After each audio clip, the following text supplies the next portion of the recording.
Timnas U23 Indonesia kehilangan raja gol dengan dicoretnya Fajar Fatur Rahman dari daftar 23 pemain untuk menjalani pemusatan latihan sebagai persiapan Piala AFF U23 2023. Pelatih Timnas U23 Indonesia Shin Tae-yong melakukan pergantian satu pemain.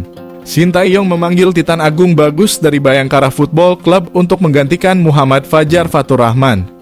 Dengan digantikannya Fajar Fatur Rahman, maka Timnas U23 Indonesia berpeluang kehilangan pemain yang sempat menjadi raja gol.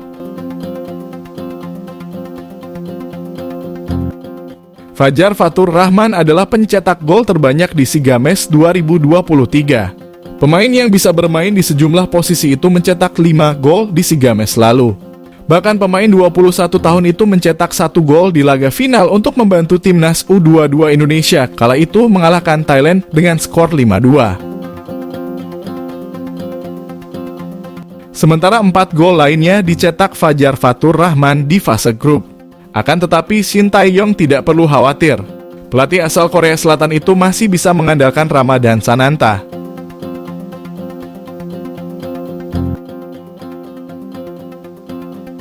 Pemain Persis Solo itu juga menyandang top skor SEA Games 2023 lalu dengan 5 gol. Selain itu, Titan Agung yang menggantikan Fajar Fatur Rahman juga tak kalah ganas dalam mencetak gol. Pada SEA Games 2023, pemain Bayangkara Football Club itu mencetak 2 gol. Pencapaian 2 golnya di ajang tersebut sama dengan yang dicetak oleh Beckham Putra, Irfan Jauhari, dan Marcelino Ferdinand. Striker Persis Ramadhan Sananta akan menjadi tumpuan lini depan Timnas U23 Indonesia di Piala AFF U23 Thailand.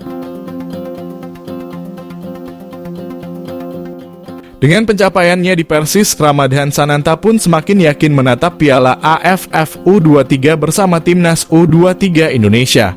Hingga pekan ke-7 Liga 1, Ramadhan Sananta sudah mengemas 4 gol.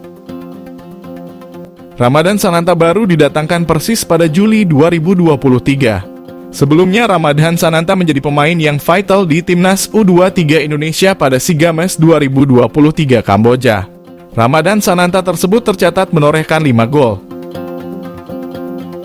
Selain Ramadhan Sananta, terdapat 2 nama lainnya yang juga mengoleksi 5 gol.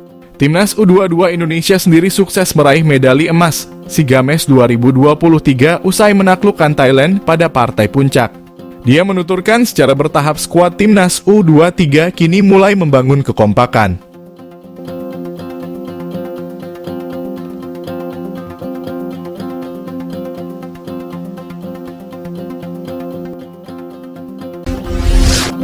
Dua pemain yang bermain di Belanda dipastikan tak mendapatkan panggilan untuk mengikuti TC bersama Timnas U23 Indonesia.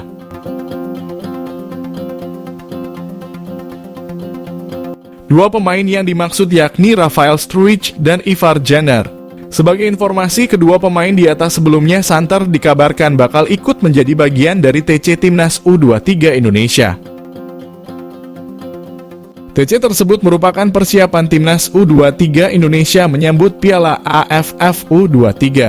Kabar bergabungnya Rafael Struijk dan Ivar Jenner semakin kencang setelah sempat muncul daftar 26 pemain yang dipanggil Shin Tae-yong.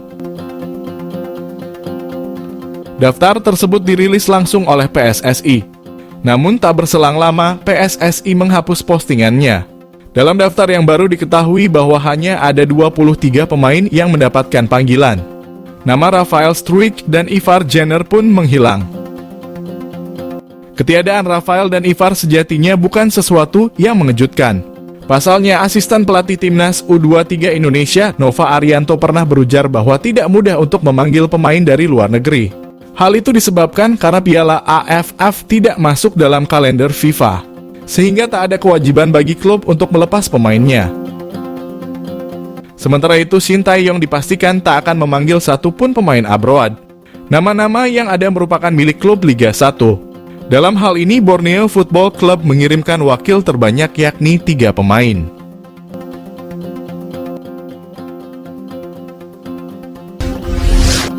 Wakil Ketua Umum PSSI Zainuddin Amali memberikan respons soal kabar bahwa pemain keturunan Jordi Wehrman ingin dilanjutkan untuk menjalani naturalisasi menjadi warga negara Indonesia.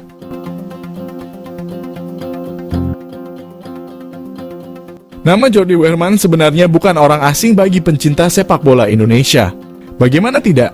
Jordi Wehrman sebenarnya sudah pernah didengungkan akan dinaturalisasi sejak PSSI masih dipimpin Mochammad Iryawan. Kala itu PSSI memang tengah mencari pemain keturunan untuk dinaturalisasi. Naturalisasi pemain keturunan itu dilakukan karena pelatih timnas Indonesia, Shin Tae-yong, memberikan rekomendasi ke PSSI. Beberapa nama rekomendasi yang akhirnya berhasil dinaturalisasi pada era Mochammad Iryawan yakni Jordi Amat, Sandy Walsh, dan Shaine Patinama. Proses naturalisasi Shaine Patinama baru selesai pada kepengurusan Erick Thohir. Jordi Wehrman memang sempat dikabarkan bakal dinaturalisasi. Namun karena ada beberapa alasan, akhirnya Wehrman gagal dinaturalisasi. Akan tetapi, belakangan ini pemain yang memperkuat klub asal Belanda, Feyenoord, tersebut dikabarkan ingin melanjutkan proses naturalisasinya. Dia dikabarkan tertarik menyandang status WNI dan siap membela timnas Indonesia nantinya. Kabar tersebut sempat membuat pencinta sepak bola tanah air merasa senang dengan isu itu. Soalnya Jordi Wehrman bukan pemain sembarangan dan dia dinilai memiliki kualitas yang bagus. Menanggapi hal tersebut, Zainuddin Amali menegaskan bahwa proses naturalisasi ini sebenarnya bukan keputusan PSSI. Namun Zainuddin Amali mengatakan bahwa proses naturalisasi pemain itu sepenuhnya ada di keputusan staf kepelatihan. Dia juga menekankan naturalisasi itu dilakukan apabila memang tim pelatih merasa membutuhkan pemain tersebut.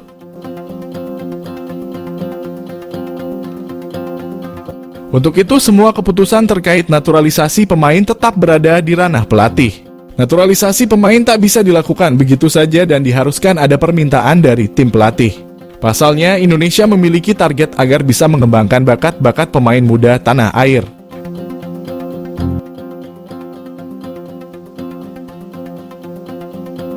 Dengan situasi ini, Zainuddin Amali mengatakan bahwa apabila nantinya tim pelatih tak membutuhkan pemain, tidak seharusnya pemain itu dinaturalisasi.